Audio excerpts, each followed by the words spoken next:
안녕하세요, 사부작 7편입니다. 이전 영상에서도 날씨가 굉장히 좋다는 말씀을 드렸는데 오늘이 더 좋은 것 같아요. 지금 하늘이 잘 보이도록 좀 세팅을 했거든요.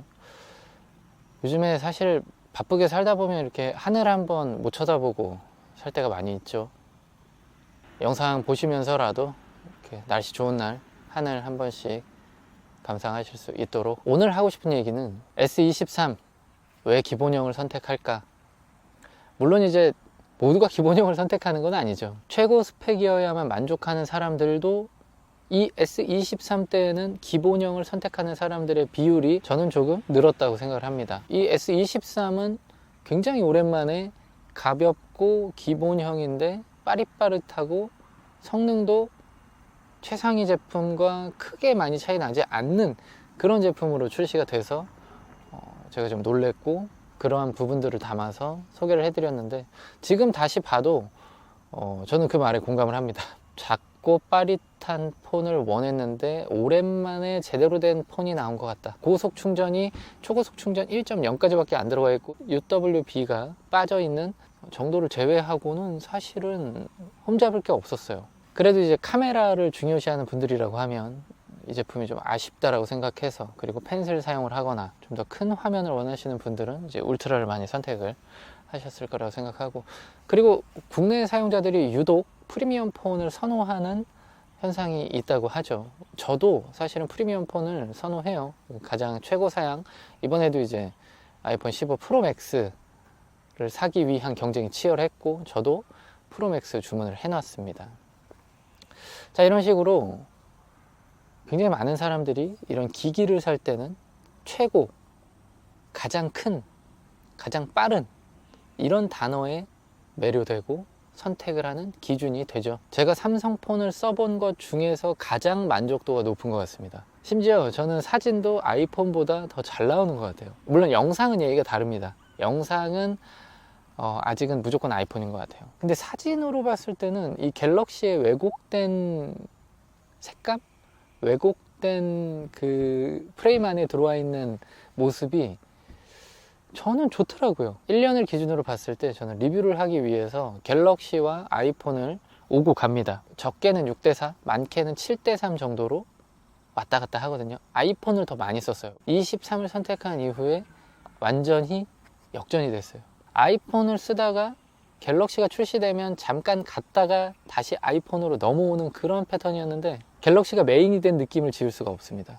S23을 쓰다가 아이폰을 갔다가 다시 일로 넘어올 것 같은, 그러니까 만약에 24가 비슷한 스펙에 좋은 기본형이 나온다면 저는 조금 더 빠르게 S24 기본형으로 갈 것 같습니다. 뭐가 좋냐, 이 가벼움을 넘어설 수가 없는 것 같아요. 아이폰의 감성이 저한테는. 다른 분들은 또 다를 수가 있으니까요. 물론 이제 아이폰이 오면 리뷰를 해야 되니까 이제 넘어가서 또 메인으로 사용을 할 텐데, 이 가벼움 너무 그리울 것 같아요.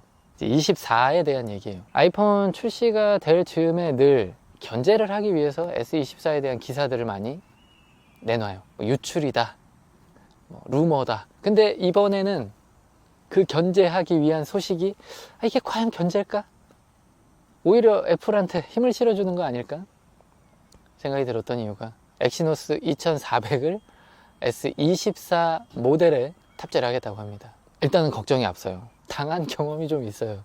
발열 펄펄 끓는 휴대폰, 거기에 GOS 논란, 이 모든 것의 중심이 사실은 엑시노스가 저는 있었다고 생각합니다. 그리고 지금 제가 이렇게 극찬을 했던 바로 이 친구 S23 시리즈가 S24를 개발하고 있는 팀에게는, 삼성전자에게는 경쟁 대상이 되는 거예요.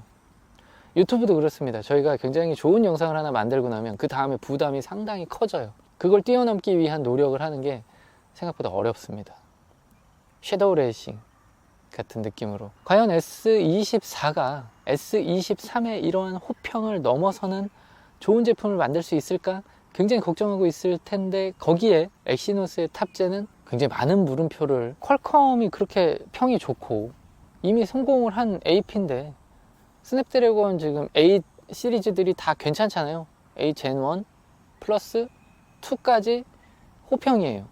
그럼 이제 3에 대한 아직 스펙이 공개가 되지는 않았어요. 이번 달 말쯤 스펙 공개를 하는 걸로 알려져 있는데, 프리미엄 폰인 갤럭시에는 스냅드래곤을 전량 탑재를 해주고, 엑시노스는 뭐 A 시리즈나 혹은 그 중간에 뭔가 다른 영역을 만들어서 넣어주면 어떠냐, 이런 의견들을 많이 낼 거라고 생각을 합니다. 저도 그렇게 생각을 했는데 삼성전자 입장에서는 그럴 수가 없는 것 같아요. 특히 사업 부문이라고 하죠. 엑시노스를 개발하는 부문이 있고 갤럭시를 개발하는 부문이 있을 거예요. 이 두 부문은 같은 삼성전자로 엮여 있지만 성과는 완벽하게 분리가 되어 있죠. 갤럭시 만드는 입장에서 엑시노스 만드는 데를 같은 삼성전자라는 이유만으로 전량 탑재하지는 않을 겁니다. 그 안에서 치열하게 싸우겠죠. 하고 싶은 얘기는 현 시점에서 엑시노스 2400 성능이 일단 8 Gen 2보다는 잘 나오고 있기 때문에 탑재하겠다라고 이제 좀 간을 보는 것 같아요. 전량 탑재하겠다, 기본형과 플러스에만 넣겠다, 아니면 어떤 특정 지역에만 넣겠다, 뭐 이런 식으로 언론의 느낌을 좀 보는 것 같아요. 사람들이 어떻게 반응하는지. 어떤 결정을 하더라도 엑시노스의 성능에 굉장히 많은 사람들이 이제 물음표를 가지고, 그리고 너 이럴 줄 알았다 라는 느낌으로 아마 테스트를 할 거예요. 더 빡세게. 그런 이미지 있잖아요. 회사 생활을 할 때도 일을 늘 잘하던 애가 한번 실수를 했을 때는 아유 뭐 제가 그럴 수도 있지, 뭔가 일이 있었나 보다 생각을 하는데, 맨날 실수하던 사람이 실수를 하면 뭐라고 하나요? 내 저놈 그럴 줄 알았다.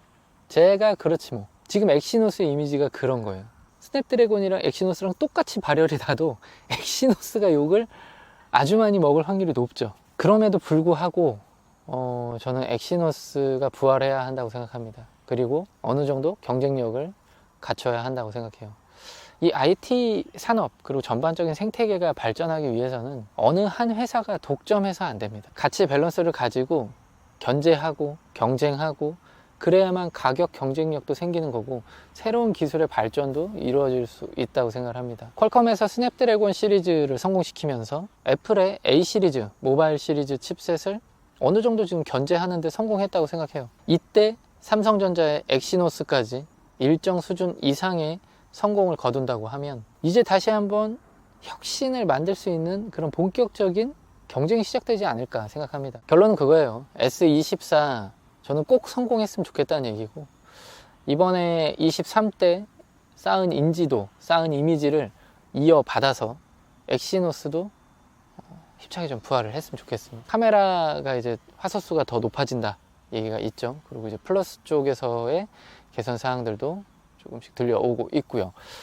루머가 어느 정도까지 사실일지는 잘 모르겠어요. 그래서 그 부분들은 조금 더 제가 자료 수집을 하고 정리를 해서 좀 확실시 되는 부분들, 아니면 이거는 진짜 꼭 됐으면 좋겠다 라는 점이 있다면 제가 한 번 더 정리 영상을 만들어 보도록 할게요. 사실 저는 지금 S23 사도 되냐고 물어보면 개인적으로는 사라고 말하고 싶습니다. 24를 기대하지만 과연 이만한 명기가 수년 안에 또 나올 수 있을까 싶을 만큼 저는 진짜 잘 만든 제품이라고 생각합니다. 이제 내일 모레면 애플의 아이폰 15 시리즈가 한국에서 정식 출시를 합니다.